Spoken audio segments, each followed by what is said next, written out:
Hello दोस्तों, आज की इस वीडियो के अंदर हम लोग बात करेंगे कि आखिर सीलिंग फैन में कैपेसिटर को क्यों लगाया जाता है। आखिर ऐसा क्या रीजन होता है जिसके कारण सीलिंग फैन में कैपेसिटर को लगाते हैं, और हम ये भी देखेंगे कि कितने बड़े मोटर्स में या कितने बड़े सीलिंग फैन में हमें कितने वैल्यू का कैपेसिटर लगाना चाहिए। तो चलिए वीडियो को शुरू करते हैं। दोस्तों, जो हमारी एसी मोटर्स होती हैं, एसी मोटर्स यानी जो हमारी ऑल्टरनेटिंग करंट की सप्लाई पे चलती हैं, वो वैसे तो कई तरह की होती हैं, लेकिन मेनली हमारी दो तरह की होती है। पहला होता है सिंगल फेस और दूसरा होता है थ्री फेस। तो जो थ्री फेस मोटर होती है, जैसा कि नाम से पता चल रहा है, वो थ्री फेस सप्लाई से चलती है। और दोस्तों, सिंगल फेस मोटर होती है वो हमारी सिंगल फेस सप्लाई पे चलती है। और जो हमारा सीलिंग फैन होता है ये भी हमारा सिंगल फेस इंडक्शन मोटर होता है। तो दोस्तों, हमारी मोटर कोई भी हो, थ्री फेस हो या सिंगल फेस हो, उसके अंदर हमारे मेनली दो पार्ट्स होते हैं। पहला होता है स्टेटर और दूसरा होता है रोटर। तो स्टेटर हमारा होता है स्टेशनरी पार्ट जिसके ऊपर हम वाइंडिंग करते हैं, और जो रोटर होता है वो होता है रोटेटिंग पार्ट जो हमारा रोटेट करता है। तो जो थ्री फेस इंडक्शन मोटर होती है वो सेल्फ स्टार्टिंग होती है। सेल्फ स्टार्टिंग बोले तो सेल्फ स्टार्टिंग का मतलब ये है कि ये मोटर हमें उसमें इनिशियली हमें घुमाने के लिए कुछ भी नहीं करना पड़ता, वो मोटर हमारी इनिशियली खुद ही स्टार्ट हो जाती है। और जो सिंगल फेस मोटर होती है वो हमारी सेल्फ स्टार्टिंग नहीं होती है, उसको सेल्फ स्टार्टिंग बनाने के लिए हमें उसके अंदर तरह तरह के अरेंजमेंट करने पड़ते हैं। आइए देखते हैं वो हम कैसे करते हैं। तो जो हमें, जैसे कि मैंने आपको बताया, जो थ्री फेस मोटर है उसकी स्टेटर के अंदर हमारी तीन फेस की वाइंडिंग है, और जो सिंगल फेस मोटर है उसके अंदर हमारी कैसी वाइंडिंग होगी, सिंगल फेस की वाइंडिंग। तो हम इसको समझने के लिए पहले हम कंसीडर कर लेते हैं कि अगर हम सिंगल फेस इंडक्शन मोटर के अंदर अगर हम कैपेसिटर को नहीं लगाएंगे तो क्या होगा। तो ये हमारी सिंगल फेस इंडक्शन मोटर है, उसके अंदर स्टेटर के अंदर हमने सिंगल फेस वाइंडिंग कर दी, यानी रनिंग वाइंडिंग कर दी। तो इस वाइंडिंग के अंदर जो हम इसको सप्लाई देंगे, यानी एक सिरे पे हम फेस देंगे और एक सिरे पे हम वाइंडिंग के न्यूट्रल देंगे, तो इसके कारण होगा क्या, जो वाइंडिंग है इसके अंदर करंट फ्लो होगा। और जो मैं करंट दे रहा हूँ ये कैसा है, अल्टरनेटिंग इन नेचर है, यानी अल्टरनेटिंग यानी इसके अंदर फ्रीक्वेंसी है इस करंट के अंदर। तो इसके अंदर जो मैग्नेटिक फील्ड बनेगी इस कॉइल के अंदर, इस वाइंडिंग के अंदर, वो भी कैसी बनेगी, अल्टरनेटिंग बनेगी, यानी वो चेंज होती रहेगी। यानी एक सिरे पे कभी नॉर्थ बनेगा, कभी एक सिरे पे साउथ पोल बनेगा।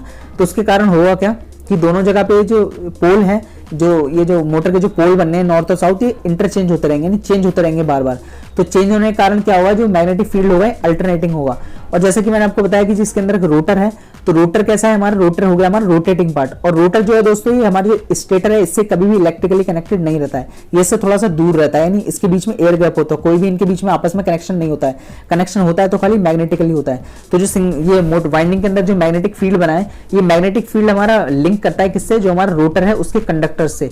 तो रोटर्स के अंदर हमारे बार कंडक्टर्स होते हैं, और ये बार कंडक्टर्स हमारे एक एंड रिंग के द्वारा सारे कनेक्टेड रहते हैं। तो जब भी इसके अंदर मैग्नेटिक फील्ड लिंक करता है रोटर के अंदर कंडक्टर से, तो रोटर के अंदर भी हमारा करंट फ्लो होना स्टार्ट हो जाता है इलेक्ट्रोमैग्नेटिक इंडक्शन प्रोसेस के द्वारा। अगर आपने 12th क्लास में कभी इलेक्ट्रोमैग्नेटिक इंडक्शन प्रोसेस पढ़ा होगा तो उसके द्वारा हमारा ये होता है। सेम हमारे ट्रांसफार्मर में भी यही ऐसा ही वर्किंग होता है। तो हमने यहाँ पे सप्लाई दी वाइंडिंग के अंदर, तो वाइंडिंग के अंदर सप्लाई देने के कारण क्या, वो मैग्नेटिक फील्ड बना, और ये मैग्नेटिक फील्ड अल्टरनेटिंग था। ठीक है, तो ये मैग्नेटिक फील्ड हमारा लिंक करा किससे, जो हमारे रोटर के कंडक्टर्स हैं। तो रोटर के अंदर भी हमारा करंट फ्लो होना स्टार्ट हो जाएगा। अब जो रोटर के अंदर भी हमारा करंट फ्लो होना स्टार्ट होगा, तो इसके अंदर भी हमारे पोल्स बनेंगे, नॉर्थ बनेगा, साउथ बनेगा। तो जो हमारा यहाँ पे आप देखिए कि जो ऊपर जो हमारा नॉर्थ पोल बन रहा है, तो जो ऊपर वाली रोटर के जो कंडक्टर्स हैं इसके अंदर जो फील्ड जो लिंक करेगा, अगर हम फ्लेमिंग लेफ्ट हैंड रूल के द्वारा देखें तो इसके अंदर रोटर के अंदर जो टॉर्क लगेगा वो लगेगा क्लॉकवाइज डायरेक्शन में। और अगर हम नीचे की साइड देखें, जो हमारा साउथ पोल बन रहा है, तो इसके अंदर हमारा जो टॉर्क लगेगा वो लगेगा एंटी क्लॉकवाइज डायरेक्शन में। तो यहाँ पे जो रोटर है वो हमारा कंफ्यूज हो जाता है कि मैं किस डायरेक्शन में मुझे घूमना है। तो आपने देखा होगा कि आप जैसे कभी कभी क्या होता है, घरों में फैन का कैपेसिटर खराब हो जाता है, तो आप क्या करते हैं, उसमें थोड़ा सा आप उसमें हल्का सा बाहर से एक्सटर्नल फोर्स लगाते हैं, झटका से लगाते हैं, तो जो हमारा फैन है वो रोटेट होना स्टार्ट हो जाता है। तो उसका रीजन भी यही होता है।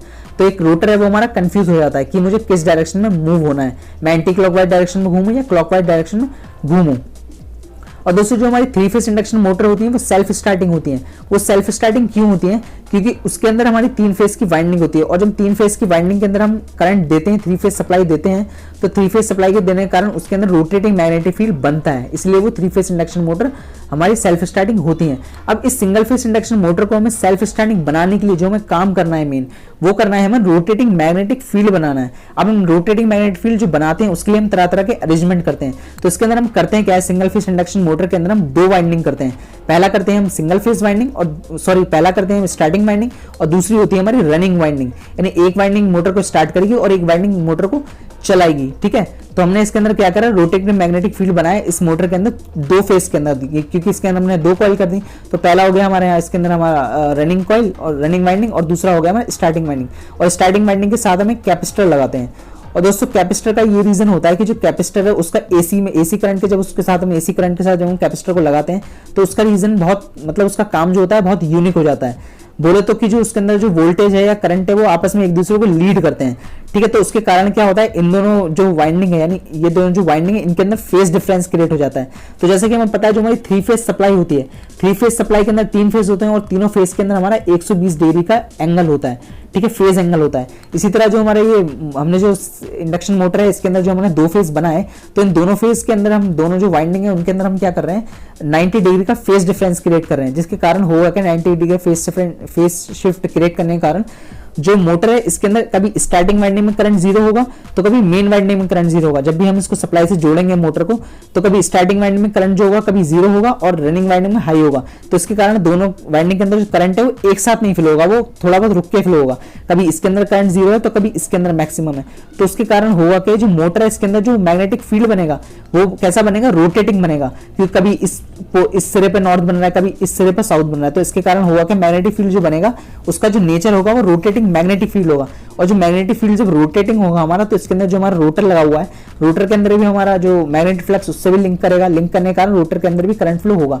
तो रोटर के जो कंडक्टर्स हैं, अगर हम फ्लेमिंग लेफ्ट हैंड रूल के द्वारा देखें तो रोटर के अंदर जो कंडक्टर्स हैं उनके अंदर फिर एक ही तरह का टॉर्क लगेगा, ठीक है। तो टॉर्क कैसा लगेगा हमारा, क्लॉकवाइज भी लग सकता है, एंटी क्लॉकवाइज भी लग सकता है। तो यहाँ पे जो मोटर है हमारी वो अपने आप घूम गई, हमें आउटपुट्स मतलब बाहर से हमें कोई भी उसके अंदर फोर्स देने की जरूरत नहीं पड़ी, ठीक है। मोटर के अंदर हमें बाहर से कोई भी फोर्स देने की जरूरत नहीं पड़ी, कोई भी एक्सटर्नल घुमाना नहीं पड़ा। तो जो सिंगल फेज मोटर है वो भी हमारी सेल्फ स्टार्टिंग बन गई कैपेसिटर को और 2 फेज वाइंडिंग के अरेंजमेंट के साथ करने से, ठीक है। तो जो 3 फेज मोटर होती है वो सेल्फ स्टार्टिंग अपने आप होती है, लेकिन जो सिंगल फेज मोटर होती है उसके अंदर हम कैपेसिटर को क्यों लगाते हैं, क्योंकि उसके अंदर हम फेज डिफरेंस क्रिएट कर सकें वाइंडिंग के अंदर और जो मोटर है हमारी सेल्फ स्टार्टिंग बन सके। तो दोस्तों एक्चुअली मेन ये रीजन होता है कि जो हम कैपेसिटर, जो सिंगल फेज इंडक्शन मोटर है उसके अंदर कैपेसिटर को लगाते हैं। तो ये दोस्तों बात करते हैं कि आखिर हम कैसे कैलकुलेट कर सकते हैं कि कितने बड़े सीलिंग फैन में या कितने बड़े मोटर में हमें कितने वैल्यू का कैपेसिटर लगाना चाहिए। तो उसके लिए सिंपली हमारे पास एक फॉर्मूला होता है C इज इक्वल्स टू, यानी C बोले तो C यानी कैपेसिटेंस, कैपेसिटेंस की वैल्यू, और इसका फॉर्मूला होता है C is equals to power, यानी फैन या मोटर हमारे कितने वॉट का है,